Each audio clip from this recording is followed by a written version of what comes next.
I tell you what, I go around the world teaching all over the place, teaching people all about this idea of debt.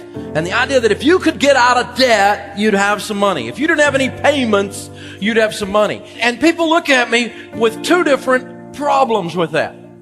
One is they get all sophisticated and academic. They start talking about, well, Dave, there's good debt. And Wall Street has proven that recently. Dave, debt is a tool to be used for your good. And I used to believe that garbage too. I was in college and they used to teach us this stuff about leverage and internal rates of return and net present values. And I'm not against education. I mean, my financial education is part of where I am now. Academia is a good thing. But you can't believe everything you hear to the extent it doesn't line up with this. Because, I got to thinking, the borrower is truly slave to the lender. We're not kidding about that. And I got to thinking about it, and I'm thinking, who was it taught me that borrowing money was good? This was my finance professor in college who was broke. A broke finance professor is like a shop teacher with missing fingers. You see, if you want to win, you ought to try finding some people that are winning and emulate or mimic what they are doing. If you hire a personal trainer and you walk in the first morning and your personal trainer is 400 pounds, we got a problem. If you've written a book on marriage and you've been married 14 times, bless your heart, I hope this one sticks, but I don't want to read your book. I was with a couple the other day that were 87 years old. Been married 60 some odd years. You want to be married, that's who you ask. You ask him, how you married to her 60 something years, she don't kill you. Men want to know these things. Find a winner and emulate what they're doing. If you study, Forbes magazine has the 400 wealthiest people in North America that it publishes every year. 67% of them, 7 out of 10 of them are first generation rich. They started with nothing, became wealthy. When they surveyed the wealthiest people in North America, not your broke brother-in-law with an opinion, but the 400 wealthiest people in North America, and they asked them what the most important key to becoming wealthy was, 75% of them said getting out of debt and staying out of debt. But broke people always got a plan for a payment, don't they? Because broke people always want a car that they can't afford. They always want a stereo that they can't afford. They always want some clothing or a vacation that they can't afford. And let me tell you how you can tell if you can afford it. You have the money to pay for it. Unless you have the money, that by definition is you can't afford it. Because when you go into debt, then you're hooked to those payments. Now you're a slave. Jesus said it's tough to serve two masters. So what are we going to do about this? How are we going to get out? Well, we want to talk about breaking the bondage of debt and how you really do it in a real practical, hands-on, real-world application. See, the truth is that if you spread a lie or a myth often enough, loud enough, and with enough sophistication, eventually people will begin to believe it. And they will tell other people about the lie. And it's not that they meant to lie, they just believed a lie and they spread it. It happens all the time. See, what has happened with this is debt has been marketed to us so aggressively, so thoroughly, with such sophistication and such manipulation for so long that Americans and people all around the world have begun to believe all deep down within their heart that they will never financially be somebody unless they use debt to do it. Debt is the path to prosperity. If you want you a good car, son, you got to build your credit. You'll never be anybody unless you build your credit. We think debt is our provider. And to imagine living without debt requires a complete paradigm shift, a completely new way of looking at things. Let's play with some new ways of looking at things. If you get a new way of looking at things, you know what's happened? Learning occurred. That's how you get a new way of looking at things. That's why when you read scripture and then 5 years later you read the same scripture and you go, whoa, I never thought about it that way. Why? Because you have a new way of looking at things. You had new eyes to see the exact same words and truth. They leap off the page, grab you around the neck, and you go, oh, okay, I got it now. Gives you a different feel, doesn't it? And you could just kind of blow past it other times, and then other times you go, wow. And it's in there. So that's a new way of looking at things. That is learning. And that's what we're doing in here. We're learning today. Here's one. Let's look at this one. How many of you see the white candlestick or the vase in the middle? Now, how many of you see two faces looking at each other? Good. Here's another one. You got to look at this one really careful. If you look at it careful, you'll see it. The rich rules over the poor, and the borrower is slave to the lender. You'll never be anybody. Get a house, get a house, get a house, get a house. You know what happens when broke people get a house? They get broker. That's why they call them real estate brokers. A house is not a blessing when you're broke. It'll take you apart and take you down. So if you want to get a house, do some stuff about money that the Bible says so you're not broke anymore, and then go get you a house. But I didn't do that. I've been married about 15 minutes. People are in my living room going, you need to get a house. And so we went and found a house with nothing down because that's how much we had to put down. They called it creative financing, which if you look it up in the Greek means too broke to buy a house. And so we bought a house about 3 blocks over from where I grew up. Larry Burkett used to say we spend the first 5 to 7 years of our marriage trying to attain the same standard of living as our parents. Only it took them 35 years to get there. I lived in the same neighborhood as mom and dad, had a better car than mom and dad, and for sure had a better TV and stereo system than mom and dad. 52% of the marriages end in divorce in North America today. Of those that divorce, the number one cause is money fights and money problems. Of those that divorce in the first 7 years of marriage, 90% say money caused it.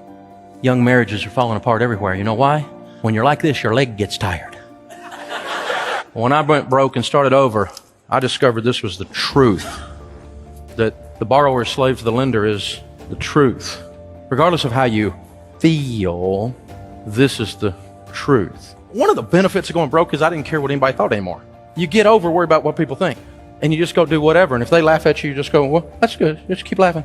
And you just keep going. And so I just kept going. And people made fun of me. Dave, you're a simpleton. You're not very sophisticated. The financial world thinks I'm a wiener in a steakhouse, you know. And my net worth 6 times what any one of theirs is. You know, I mean, isn't it amazing? It's a concept. But we got out of these things. And I want to show you how. How do you get out? Well, the first thing was I discovered, I was reading through Proverbs. If you read Proverbs over and over and over again, you get a master's degree in finance. It's amazing. There's 31 Proverbs, so you can read one a day. Just get you a little spiritual one a day. Now, the Discovery Channel said that the cheetah is the fastest animal on dry land. He goes from 0 to 47 miles an hour in 4 leaps. Around our place, we find out that people get out of debt when they get gazelle intensity. When they quit caring what their broke friends think and their family who needs counseling thinks. They quit worrying about everybody else's opinion about what they drive. And they amputate the $40,000 Tahoe. And they're driving a hoopty, a piece of junk. They're going to drive like no one else so that later they get to drive like no one else because they want to change their family tree. They want to send their kids to college. They want to change how their grandkids live and their great-grandkids live. A godly man leaves an inheritance to his children's children. They want to change and they get fired up. When you get fired up, you'll get out of debt. You can wander into debt, honey, but you can't wander out. You got to bust it. The gravitational pull is too strong. It holds you in the orbit. You have to kick the energy to break the orbit. It's the only chance you make it. And if you do it long enough, eventually you get to chase the cheetah. Thank you, Photoshop. Second thing we're going to teach you to do is you need to do the debt snowball. The debt snowball is where you list all of your debts, smallest to largest. You pay minimum payments on everything but the little one, and you attack the little one regardless of the interest rate. Well, my medical bills don't have any interest on them. Shut up and pay off the smallest one. Why shouldn't we pay off the highest interest rate first? Wouldn't that be mathematically correct? Darling, if we were doing math, we wouldn't have credit card debt. This is about behavior modification. The problem with my money is the guy in my mirror. I got to change my behaviors. We had one mom going through our courses that put great big debt snowball, blew it up, put it on her refrigerator door. She'd draw a big red line through it every time she knocked one out. And the kids said she'd be walking through the kitchen looking at that thing going, "You're going down." The kids are like, "Mom's losing it." But you got to have a game plan. When you knock off that smallest one, you feel good. It's like going on a diet and losing weight. When you knock that next one off, you feel good. Every time you pay off one, you got more money to attack the next one down. The snowball rolls over. It gets bigger. By the time you get to the bottom, you are wired. It's because you can see the end. And the light at the end of the tunnel is not an oncoming train. You can go. And you go, that's it. That's the last. So there's 5 things you need to do with doing the debt snowball and with your gazelle intensity. 5 steps out of debt. Let's look at them. The first one is you need to save money. We teach people the very first thing they do with money, what we call baby step 1, is save $1,000. As fast as you can, get a little bit of a savings account. Because if you just get in there and you start cutting up your credit cards, I'm getting out of debt, that's it, I'm cutting these things up, I'm done, baby, that's it, I'm done. And then you go out there and your tire's flat, you'll be back in here going, where's the crazy glue?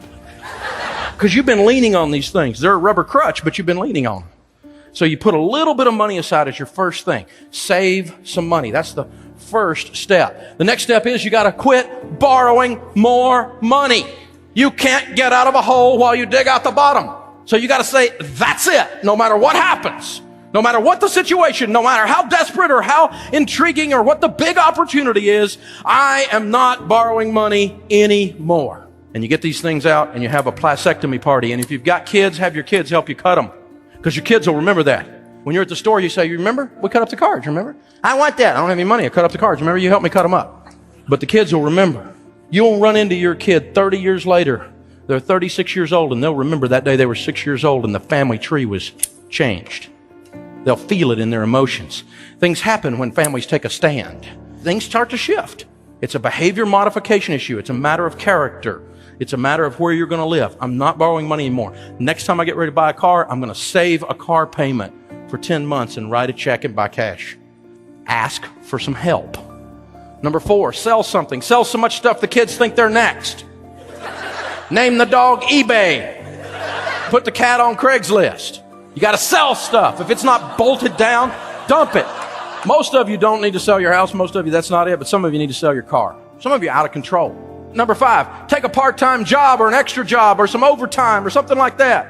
My grandmother used to say there's a great place to go when you're broke. To work. Work is a surefire money-making scheme.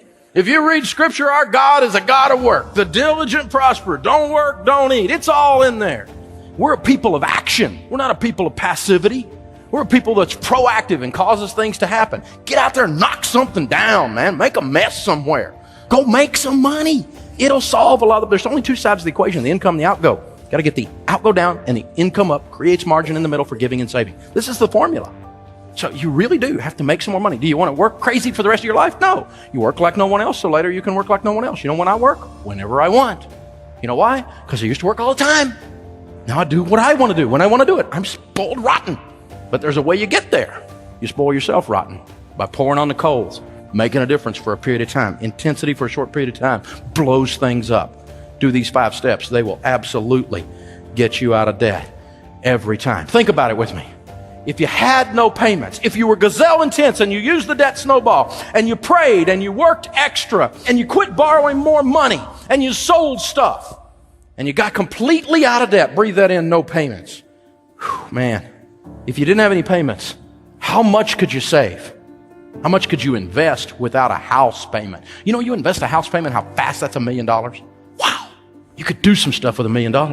How much could you give if you had no payments? I had a weird experience after we got completely out of that. I was walking through the mall and I saw all this stuff and I could buy anything in there and suddenly I didn't want any of it. It was the weirdest thing.